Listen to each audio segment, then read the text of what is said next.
Hablemos de economía, de guerra comercial, de ley de fraccionamiento y de cómo achicar el Estado. ¿Con quién? Con una de las encargadas económicas del comando de la candidata Evelyn Matei. Hablamos con Cecilia Cifuentes a esta hora. ¿Cómo está, Cecilia? Muy buenos días. Gracias por conversar con nosotros. Buenos días, Carolina. Muchos saludos a tus auditores. Partamos con este desescalamiento que anuncia ayer Estados Unidos y China en la guerra comercial, pensando en el efecto que puede tener para nosotros, y además que se da en paralelo a la participación del presidente Boric en la cumbre de la CELAC y China y de la reunión que va a tener mañana con Xi Jinping. El presidente Boric ha sido derechamente crítico de la actitud tomada por el presidente Trump. ¿Cómo lo ven desde el comando de Evelyn Matei? Bueno, a ver, vamos a tener que enfrentar una realidad, y esto independiente de los anuncios que hace el presidente norteamericano día tras día, que van cambiando. Yo creo que va a ser una realidad que vamos a enfrentar un entorno geopolítico más complejo, con mucha incertidumbre. Es probable que durante estos 3 meses, claro, la situación comercial mundial se alivie por esta baja de aranceles, pero no podemos tener certeza de qué es lo que va a pasar después. Tampoco, y probablemente más grave que los temas comerciales, son otro tipo de temas, como estas intenciones expansionistas del presidente norteamericano de tomar Groenlandia, de tomar el Canal de Panamá, de anexarse a Canadá. Y eso genera un mundo bien incierto. Yo creo que esa va a ser una realidad que vamos a probablemente enfrentar en los próximos años, y cuesta bastante entonces determinar cuáles son los efectos concretos económicos. Pero sí, uno va a tener que plantear que vamos a vivir en un entorno externo incierto. Ahora, eso es efectivamente una restricción en términos de las políticas que se pueden implementar, pero también, si uno mira nuestra propia historia, los años en que Chile tuvo mejores resultados de crecimiento no fueron años necesariamente buenos en lo externo. Y yo creo que los principales problemas que enfrenta Chile como trabas al crecimiento no son tanto económicos, sino que más bien políticos. Y en ese sentido, si uno logra mejorar en esos aspectos, yo creo que igual podemos mirar hacia adelante con relativa tranquilidad, mirando esto que enfrentamos externo como un problema de Estado, y creo que hasta ahora, al menos el gobierno en líneas generales, así lo ha tomado.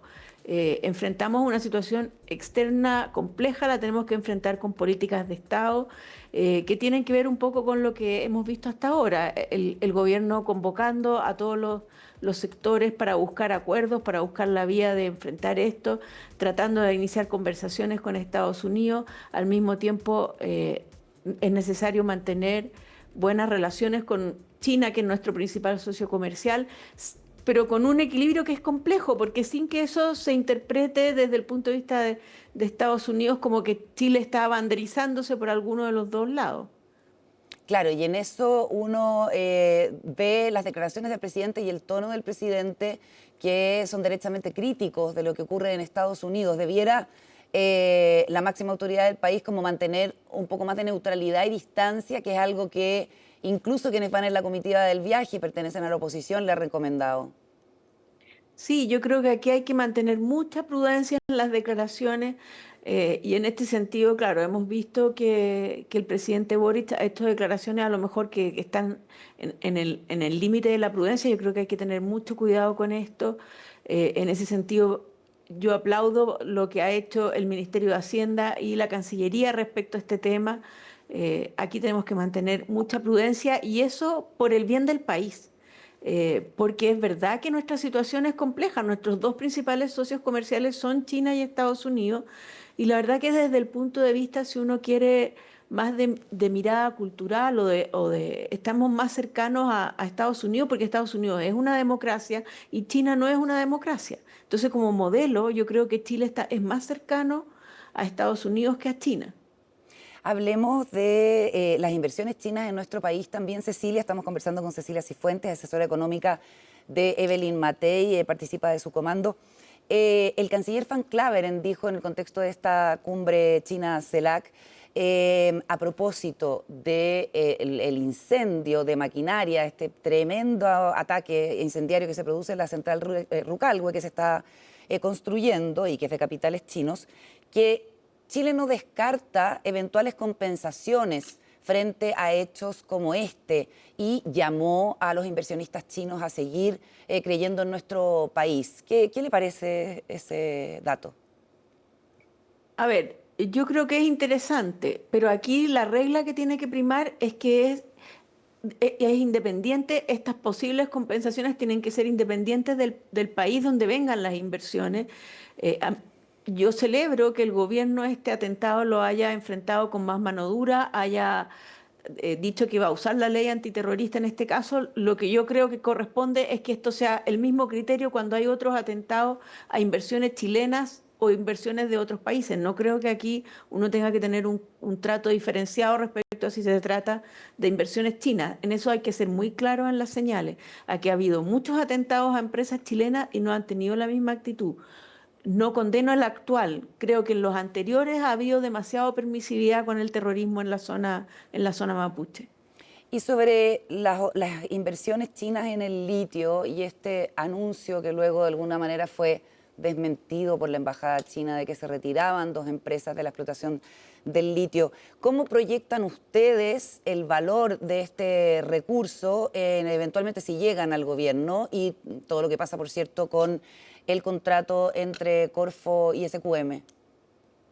Bueno, es que Chile tiene un potencial de recursos naturales que debería permitir hacer inversiones interesantes. Aquí puede haber muchas razones para el retiro de esta inversión china. Yo creo que aquí hubo un poco de voluntarismo del gobierno con esta idea de agregar valor. Eh, Chile puede agregar valor, pero hay que generar las condiciones para eso. Y a mí me parece que aquí las trabas en el tema de la permisología son seguramente la restricción más grande que tenemos en términos de que se desarrollen inversiones en el país por parte de chilenos, por parte de extranjeros e incluso por parte del mismo Estado. Entonces aquí un eje muy importante va a ser efectivamente avanzar en destrabar y facilitar el tema de los permisos. Aquí no se trata de descuidar el medio ambiente, pero sí de dar mayores certezas a los inversionistas, certeza respecto a que se les van a respetar las condiciones iniciales y certeza respecto también a los plazos que va a tomar desarrollar un determinado proyecto. Creo que ahí tenemos mucho que avanzar como país. Afortunadamente se ha ido generando un consenso, se está dejando de lado esta mirada que hubo a principios de este gobierno respecto a que el medio ambiente era intocable, porque nos damos cuenta que cuando nos vamos a ese extremo de medio ambiente intocable empezamos a perjudicar a la misma población chilena. Si no se realizan proyectos de inversión, somos los chilenos los que tenemos menores posibilidades de empleo, menores posibilidades de ingresos y algo muy importante también, menor recaudación fiscal para financiar los beneficios sociales. Entonces aquí el tema de destrabar inversiones, de facilitar el proceso de inversión, es un eje central de lo que sería este programa de gobierno. Cecilia, ¿mantiene la candidata las dudas y la petición a los parlamentarios de Chile Vamos de revisar el acuerdo SQM-Codelco? ¿Usted qué le recomienda en ese sentido a la candidata? Porque ha habido muchas críticas de que pone en duda una, digamos, gestión económica que es muy importante para el país, un acuerdo.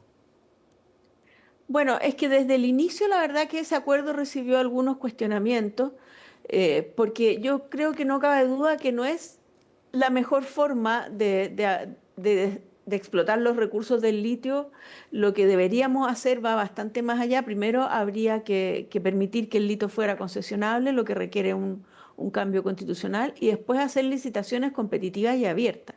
En este caso yo creo que la decisión que se tomó no fue lo que los economistas llamamos el fair best, y fue un second best en el sentido de que esta estrategia nacional del litio que estableció el gobierno con la empresa nacional del litio era algo que no iba a generar resultados ni en el corto ni en el mediano plazo, y lo que se hizo entonces fue tomar una decisión que permitiera que por lo menos no se paralizara en ese sector la producción, pero yo no tengo muchas dudas de que esta no fue la mejor manera de llegar a acuerdo para seguir explotando esos recursos. Cecilia, lo último, el debate sobre la ley de pesca y una nueva sesión en la comisión mixta. ¿Qué cree usted que debería pasar con esto de la cuota de la merluza después del dato erróneo que entrega el gobierno? ¿Debiera caerse el proyecto entero, votar nuevamente ese asunto y cómo ve el tema del fraccionamiento? Mira, tengo que decir que yo no soy experta en el tema de pesca. Sí me parece que cuando toda esta legislación partió por un supuesto vicio en la legislación anterior y eso hacía necesario que se determinara una nueva ley de pesca. Bueno, uno podría plantear exactamente lo mismo respecto de esta ley, porque aquí se detectó un error que era bastante evidente en los datos que presentó el subsecretario de Pesca. Entonces a uno se le genera la duda hasta qué punto todo lo anterior que se discutió no tuvo también vicios de este tipo. Al parecer el tema de repetir la votación no es un tema viable. Yo creo que aquí hay que retroceder y buscar un buen mecanismo de fraccionamiento pesquero en general. Eh, Porque aquí nuevamente estamos con este tema de legislar dejando de lado el hecho de que el desarrollo y el crecimiento es una condición absolutamente necesaria para mejorar el bienestar de los habitantes. La última encuesta CEP esto lo muestra muy claramente. El crecimiento, después de la seguridad pública, es la segunda prioridad de las personas respecto a las funciones que debería tomar el gobierno: seguridad pública y desarrollo económico. Y la verdad que lo que hemos tenido en estos últimos 3 años es un gobierno en que el tema del crecimiento ha sido una prioridad muy poco importante y se han dedicado a una agenda que finalmente vemos que no es la que genera bienestar. Yo no sé exactamente desde el punto de vista jurídico cómo se arregla este problema que se produjo. Eh, Tengo entendido que repetir la votación requiere una unanimidad que se ve bastante difícil. Yo creo que aquí hay que corregir y retroceder bastante hacia atrás y partir de nuevo revisando toda la información que se ha ido entregando. Muy bien, Cecilia Cifuentes, economista, asesora económica de Evelyn Matei, muchas gracias por conversar conmigo esta mañana en CNN Chile. Buenos días. Muchas gracias, Carolina. Bueno.